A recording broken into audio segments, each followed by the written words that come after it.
You can win this amazing LG home theatre package, a 50-inch 3D plasma TV and 3D Blu-ray home entertainment system. Enter the unique code you see on screen by going to NZV8.co.nz. Maguire's feature car of the week, a delectable 72 Dodge Challenger, one of the coolest Mopars around. My name's Phil Wright, I'm from Matakana here. It's a 440 with alloy flat top pistons in it. We've got a bit of work done on the heads, large stainless valves, big cam, a 780 Holly on it, Edelblock Performer manifold, high stall 2.8 I think it is, torque flight transmission 727, standard brakes, factory discs on the front. I sort of watch a lot of American TV programs, and especially Chip Foose. What he does with a lot of his American muscle cars and that really appealed to me. The two-toning, the big wheels, slam it on the ground, and a lot of horsepower. That's what I wanted. The wife didn't want a lot of horsepower. She wanted to drive it on the road when she can, so we reduced a bit of that, but I did everything else I could do on a budget. There was no hard part about it. The hard was the hours at night and after work, and I spent the whole summer in the shed to get it to the beach hop, which I dared my mates that we would do. But yeah, no, it came together a lot quicker. 8-month build. It's an RT bonnet, a factory RT bonnet. We had a car I was restoring for a customer, and I was able to get it and make a mould off it and make a carbon fibre one. I wanted something a little bit different, being a little bit custom, and we sort of went a bit further and we jumped onto the dashboard, and we couldn't believe a dash pad, how expensive they were to redo. It was half the price to carbon fibre it and do it that way, and I was quite liked it, the flow from the bonnet through to inside the car a little bit without going too far. They call it a sad mouth. I looked at it and said, well, the easiest and cheapest way without putting a 70 front on it and cutting guards and doing a lot of modifications was just to simply tidy up the front and cut all one colour and a bit of stainless in the grills and clean up the bolts on the bumpers and smoothen that off, and I think we've come to something that's bearable. Probably put a 426 Hemi in it and probably put a better setup in the rear end for dragging and get out there and drag it. But otherwise I'm very happy at the moment. Yeah, I make the most of it. Exactly. Life's only short. Phil's wife Cherie was worried that Phil was approaching 40 and didn't want him to have a midlife crisis and get an MX-5 or something. So getting the Challenger was a far better option, and we agree. If you think your car boasts the ultimate shine, visit maguires.co.nz and upload a digital photo of your vehicle by November the 30th.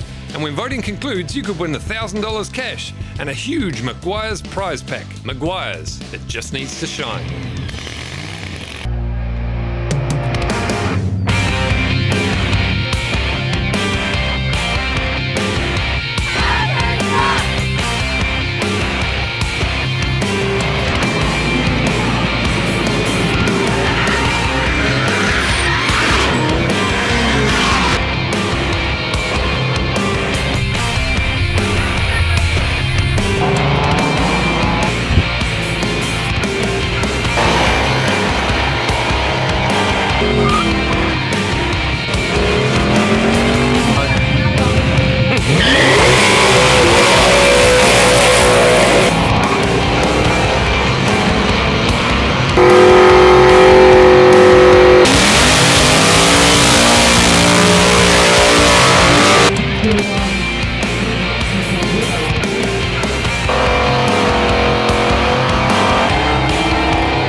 This is going to be pretty spectacular, so stick around for this side.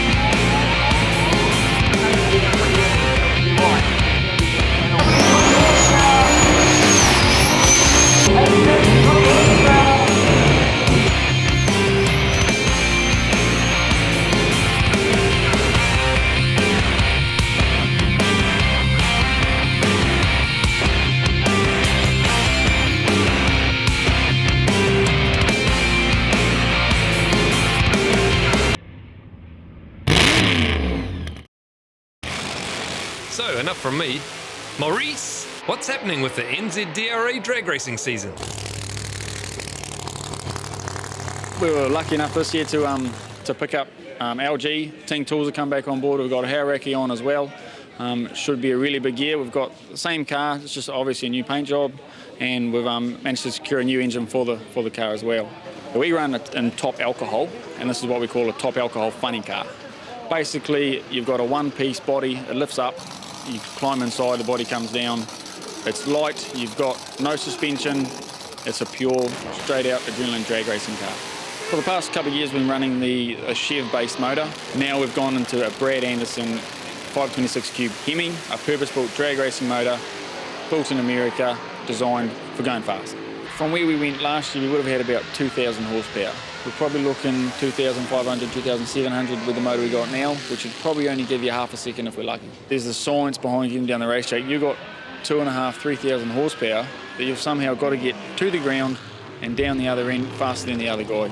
Mind-boggling, the stuff you can do to these cars to make them work. Here we are with John Neilan, the man we're chasing, the top alcohol champion, and the digger dragster. Johnny, how did your season go last year? We had an interesting season. We did, 8 rounds. We did 2 lead-up meetings before the National Series started. We went into the first National Series, pretty much for a second run out, new national record, I think it was almost. It was a 580, and we continued that way for the rest of the day.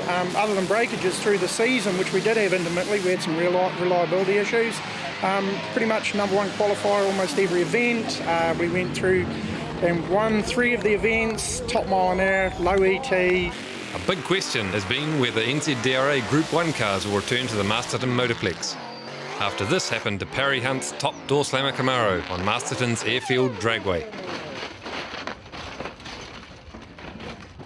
We had the big accident last year at Masterton with Parry's crash. How did you go at Masterton that year, John? Yeah, on that particular meeting, right after Parry had his little mishap and stuff, we actually went through to run 2 finals on Masterton. We set a new track record on Masterton, mile an hour as well, I believe, as well. So, you've just got to learn to deal with the track, and that's the biggest problem. Masterton is not an ideal track. It is runway, and you just got to learn to drive the track. We run on runways, we run on all sorts of circuit car events, and we've got one purpose-built track. Probably the most difficult one is the runways, which is Masterton.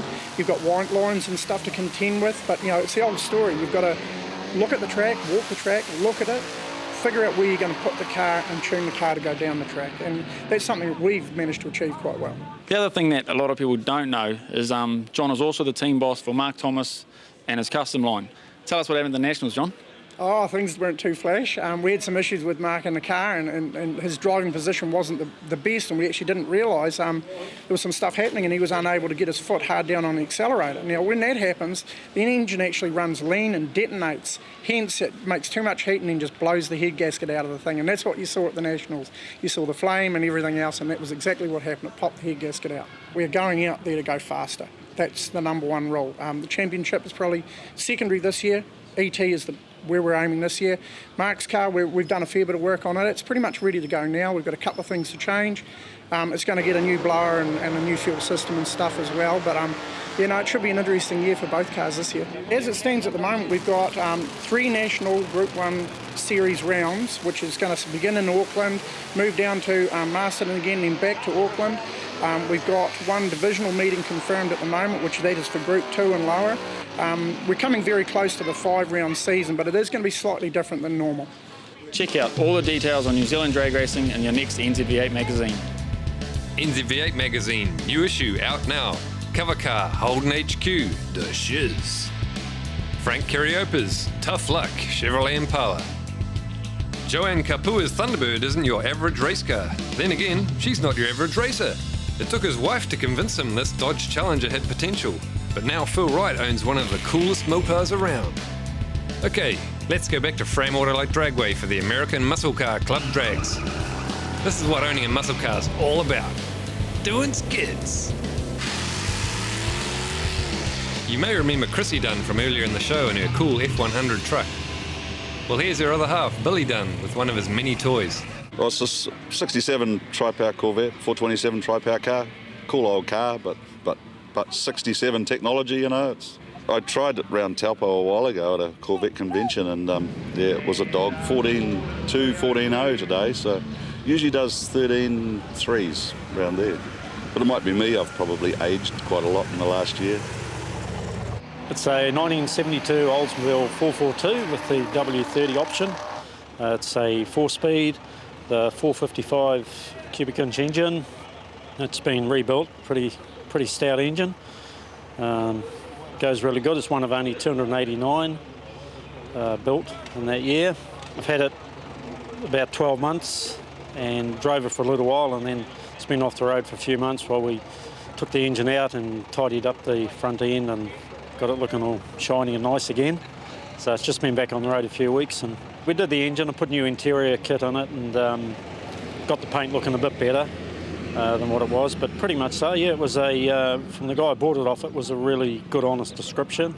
No major surprises or problems with it when it arrived. Originally, when they came out in 1964, it was a 4-barrel, 4-speed dual exhaust. That's what it meant. Gobs of power and gobs of torque. Just run a 14, but it was doing 106. It's still in third gear at the end, so it should be low 13s or even high 12s, I think. And when I used to dream about these cars when I was a teenager and that, and see the odd one around here, and it was like, wow. But now in the club we got 150 plus members, and you must have a car to be in the club, and there's all these cars. It's sort of like a dream I had when I was a teenager, and now it's here. It's fantastic.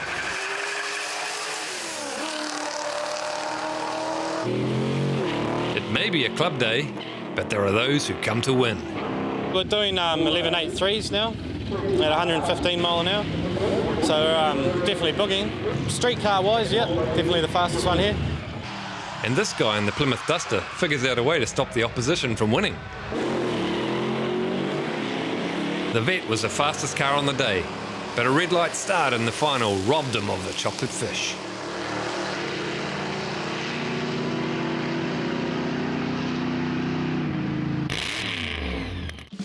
On the show next week, 8 years in the build, recreating the Shelby Cobra Daytona.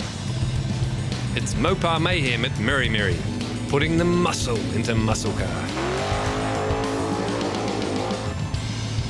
Mustangs galore at the 31st Annual Mustang Convention. Ian Elgie's legendary 5-litre V8 Alfetta, an important part of our saloon car racing heritage, rediscovered. Brought to you in association with NAC Insurance, specialist vehicle insurers from the show to the strip or simply on the street. Visit nac.co.nz. And presented by LG, the brand that brings you smart and stylish home electronics. LG, life's good. So, the answer to our question at the beginning of the show, the 1970 Dodge Challenger TA. What does the TA stand for? Well, it's Trans Am. It was a racing homologation special in order to race in the Trans-American Sedan Championship. NZV8 TV was brought to you by Smiths Group, bringing you trusted brands for over 30 years.